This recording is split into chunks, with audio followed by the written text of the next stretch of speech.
Hello again folks, and thanks for tuning in to another Psychoanalysis and Attack on Titan video. Today we're going to be having a look at the character of Zeke Jaeger and thinking about transitional objects. Before getting into the nitty-gritty, we'll start with a little introduction. Zeke Jaeger was born in Mali to Grisha Jaeger and Dinah Fritz, both Eldian restorationists, and the latter a holder of royal Eldian blood. Unlike Grisha's second son, Eren, whom he had with Carla, Zeke was raised by both in mind for him to become a warrior candidate, in which he would take up one of the 9 Titan powers and further the restorationist cause, betraying the warrior program and Marley further. Zeke's childhood, as such, was frustrated by his parents' wish for him to be born into this political movement. His childhood was subsequently crushed under the weight of impressed propagandist ideology, true or not, and being expected to overcome many insurmountable tasks. It is very interesting to watch how Zeke, as an adult, both rejects and incorporates this foreclosed childhood, as the storyline of Attack on Titan moves into its latter stages. However, as I stated in my REINER video, and to take cues from the introduction of Todd McGowan's text, Psychoanalytic Film and the Rules of the Game, psychoanalytic accounts of film are not clinical endeavours, screening particular characters and their writers by extension. Rather, this endeavour is an approach to film as a vessel for the depiction of dreams. Psychoanalysis makes its most important discoveries through the analysis of dreams, and to this day, cinema remains a dream factory, a form of public dreaming. So, I might hope that you walk away from this short account considering what we can say about Zeke as an object of and in our dreams and fantasies, positive or negative, and how we go on to share these dreams with other people. So, what is a transitional object? And sorry folks, more exposition incoming. The theory of the transitional object is mobilized by English psychoanalyst and pediatrician Donald Winnicott. He writes about this idea alongside other key notions like the good enough parent and true and false self in hundreds of papers. However, today in this commentary I'll be referring to his short paper, Transitional Objects and Transitional Phenomena, a study of the first not-me possession. The transitional object is what it is. It is an object that plays a part in transition, maturation, and growing up. Ideally, most of us will have had objects like these: toys, furniture items, smells, even people themselves like our mothers, fathers, brothers and sisters that play a part in reconciling with new realities we encounter as we enter the adult world, as slowly or as gradually or as quickly and as sudden as that may appear. Here are some key quotes to understand the basic concept that Winnicott invokes. It is clear that something is important here other than oral excitement and satisfaction. Think here about how infants and children are stimulated by sticking certain things in their mouth. Although this may be the basis of everything else, many other important things can be studied, and they include the nature of the object, the infant's capacity to recognize the object as not me, the place of the object, outside, inside, at the border, the infant's capacity to create, think up, devise, originate, produce an object, the initiation of an affectionate type of object. The transitional object antedates established reality testing. Perhaps some of these further quotes will begin to make you think about where Zeke Jaeger fits in amongst all this. There is no possibility whatever for an infant to proceed from the pleasure principle to the reality principle or towards and beyond primary identification unless there is a good enough mother. The good enough mother, not necessarily the infant's own mother, is one who makes active adaptation to the infant's needs, an active adaptation that gradually lessens according to the infant's growing ability to account for failure of adaptation and to tolerate the results of frustration. In fact, success in infant care depends on the fact of devotion, not on cleverness or intellectual enlightenment.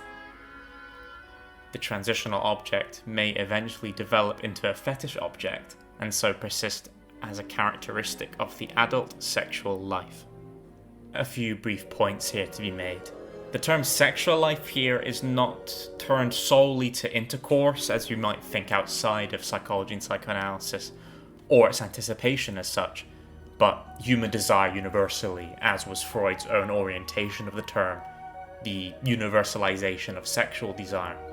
A second point, the concept of the good enough mother, or as I said earlier, the good enough parent, is another of Winnicott's key contributing ideas to modern psychology. We ought not to assert that the mother be perfect or an ideal figure for children, lest we risk the extremes of overstimulation or deprivation. Rather, discussion should be around the good enough mother, laying down the general baseline for good parenting. Even if Winnicott anticipates it here, I expand, for the sake of this argument, the good enough mother beyond mother to good enough parent, considering both Dinah and Grisha. Turning to Zeke Jaeger here, we already have a pretty solid idea that neither Dinah or Grisha are good enough at all. They are solid examples of both extremes of overstimulation and deprivation. Thus, the way that Zeke reconciles with these reality principles, the premature truth of this adult world, can be read through the objects he interacts with and he uses as he matures and grows into the person we know as an adult. Here we'll be talking about the monkey, the baseball, and the glasses.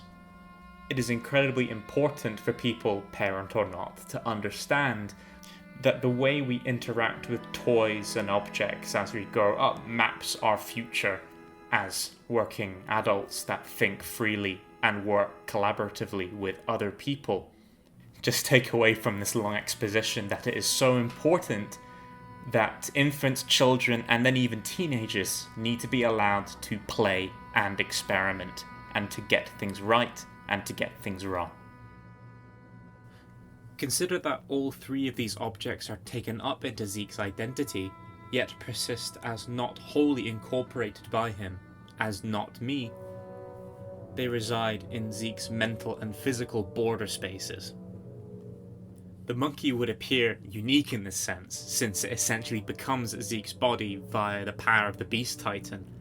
Zeke is capable of transforming into a giant ape or yeti-like creature, second only in size to the Colossal Titan as one of the 9 Titan shifters.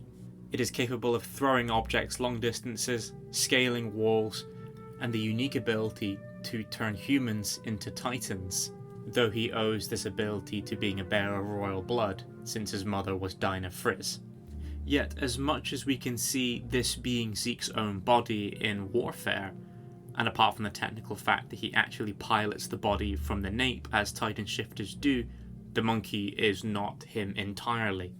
The Beast Titan power is still rhetorically in the border space of Zeke's identity, as is the transitional object of the toy monkey that we are led to believe, though unexplained, is linked to the event of Zeke taking up the Beast Titan as a Sasquatch, ape, yeti-like creature. What is of vital importance to this scene is that Zeke turns around to what we presume to be Grisha intruding into his bedroom whilst he is playing with the monkey and other toys. Though I won't go into it in depth here, it's interesting that there is also a horse and 2 soldiers here, mirroring the event of Zeke's massacre of the scouts at Shiganshina.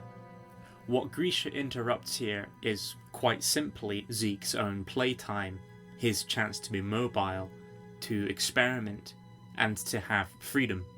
He then enters the frustrating world of Eldian propaganda and preparing to be a warrior candidate. Thus he misses this final moment of having the chance to play with his monkey and toy soldiers.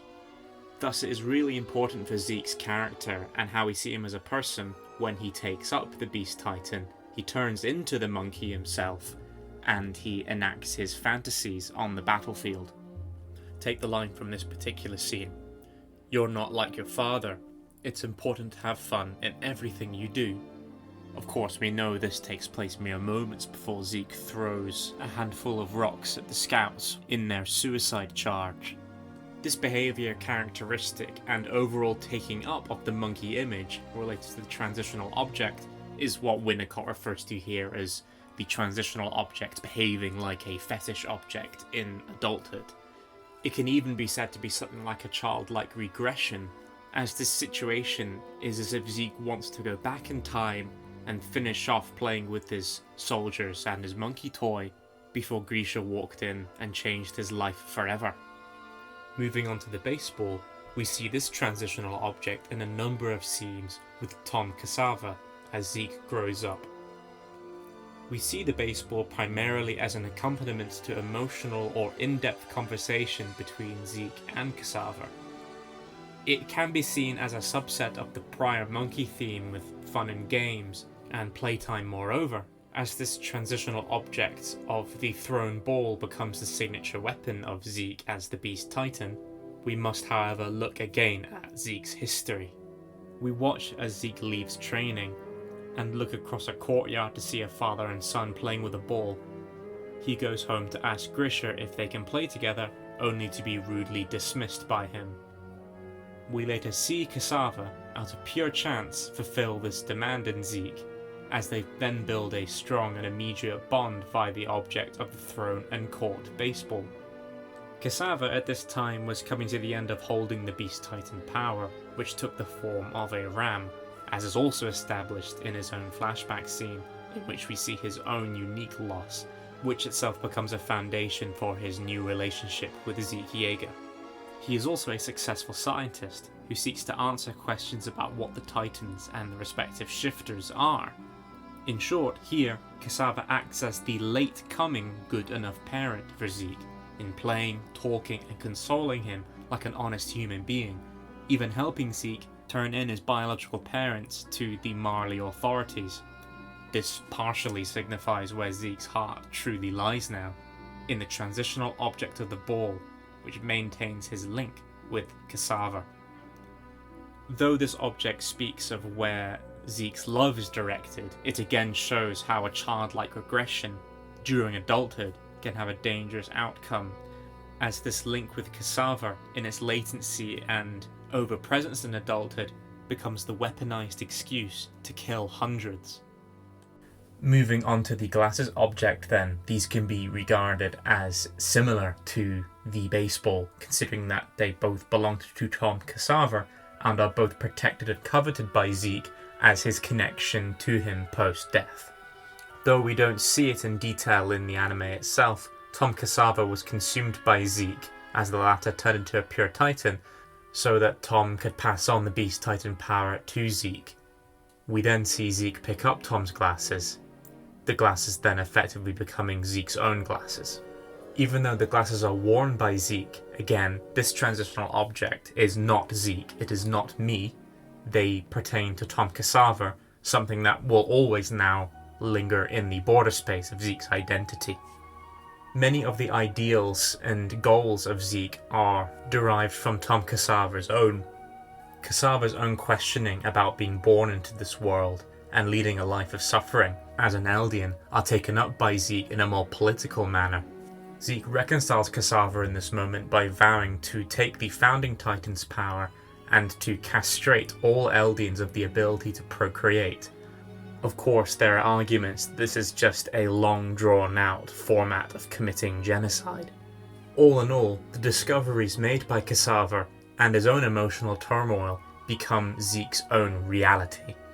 There are certain aspects of history and ideology that were taught to him by Grisha and Dinah. However, his engagement with Cassava was on that of a more subjective level. To Dinah and Grisha, Zeke was an object of their plan towards Eldian restoration. For Cassava, Zeke was somebody that he trusted and loved, and Zeke's part to play in his reconciliation with Cassava's anguish, I would argue, takes place upon this bridge of love that they'd formed. Of course, we can't stand here and say whether Cassava's or Dinah and Grisha's plans were the correct ones for Zeke. All that we can say for sure is that they had a profound effect on him as a child subject. The glasses represent the vision of Cassava that is taken up by Zeke, worn and enacted. Not to sound too speculative, but I think they also stand in negative relation to what Dinah and Grisha impressed upon him. At the forefront of his profile, you would see Tom Cassava's glasses, therefore Tom Cassava's vision in Zeke, yet of course they sit in front of Zeke's real eyes, the eyes of Grisha and Dinah. his real origin. Zeke does well to mask his relationship with Grisha and Dinah in a cognitive sense. However, he cannot escape the fact that he is still their son. Zeke's reality is one of positives and negatives. Positives on the part of what he does with Tom Cassava's knowledge and vision, negative in how he wishes to separate himself and live in negative relation to Grisha and Dinah. Rhetorically then, let us allow Zeke's glasses, which equate to his perception of reality, then stand as the sovereign object that then dictate and thematically orient the other two objects we talked about prior in the monkey and the baseball. Though the taking up of the glasses technically takes place at the same time as when Zeke takes up the monkey image in the Beast Titan, and then after his adoption of the baseball given to him by Cassava, it reigns sovereign over them. It is no closer or further away from Zeke's identity. All transitional objects lie in the subject's border space. It stands as the more core object in this array of things which Zeke likes to interact with as an adult, which he has held since he was a child or teenager. Thusly, and in short, Zeke's vision, his own ideology, allow him to take up the image of the monkey and engage in playtime and fantasy, and then also hurl rocks and objects, all in the name of a greater vision for the Eldian people in this slow and passive form of revolution. Though I've barely talked about him here, it is Zeke's long-lost half-brother, Eren, that disassembles Zeke's own reality towards the end of the storyline. Zeke had hoped that Eren would be the important key to enabling his vision, however it all goes wrong for him in the end. I won't go to it in great detail here, but Eren, as the holder of the Founding Titan, comes into physical contact with Zeke, who bears royal blood. They both enter the strange quasi-dimension of paths, in which they both get to discuss each other's plans and go back in time with the assistance of the Attack Titan's unique wibbly-wobbly, timey-wimey power to see how past events play out, and then even engage with peoples in the past in conversation and action, including Zeke Jaeger. Up until this point, Eren and Zeke have opposed each other and discussed their respective positions, as well as their unique relationships with Zeke Jaeger. In one particularly important flashback, in which Grisha attains the power of the Founding Titan, Zeke finds himself staring at Grisha as Grisha addresses Zeke directly as if he was actually there at the scene. This is allowed to take place through the unique power of the Attack Titan and Founding Titan's powers combined, I think. What Grisha says to Zeke, however, tears down this entire reality that we've talked about up until now. Grisha says, "I'm sorry. I was a really terrible father. I've put you through so much suffering. Zeke, I love you. I should have spent more time with you." As Grisha weeps and cries into his arms, Zeke can only cry himself, only uttering the words, "Father." It is my opinion that Zeke as a character in Attack on Titan ends here, and can only end here. The array of transitional objects he had adopted to reconcile with the reality of his parents' neglect, and the latent love given to him by Cassava, moreover than the vision he produced for himself, all become irrelevant in the moment of his father's apology. Beyond this, of course, it is Eren that thwarts Zeke's plan. But with the end of Zeke's dream comes the end of Zeke's reality, as he faces this new reality. Death comes to Zeke not in literal death, but in the power of this profoundly world-breaking positive, that his father truly loved him, and this is what ends his world. Just a short disclaimer to round off. Yes, I have read the manga and I do know the actual fate of Zeke and his character, as it is strangely developed towards the ending of Attack on Titan. And honestly, I'm just going to disregard it here, actually. It's my opinion that somebody that likes to interpret that not just the moment itself here, but the acting and animation here is the best in all of Attack on Titan. And the rhetorical ending that Zeke is given here is a really beautiful yet tragic one, and I think it deserves to be the full stop in his character progression. To loop back to the beginning though, I really hope that what you take away from this video is where our own dreams and our perception of other people's dreams sits in line or in opposition to somebody like Zeke's. It's crucial then that you as the viewers take this projected dream via the frame of an anime into the world outside the screen in whatever positive, negative, collaborative or single format you would like to enact it in. I have to say a huge thank you, however, to those that commented and liked my REINER video. That was a really interesting experimentation in my ability to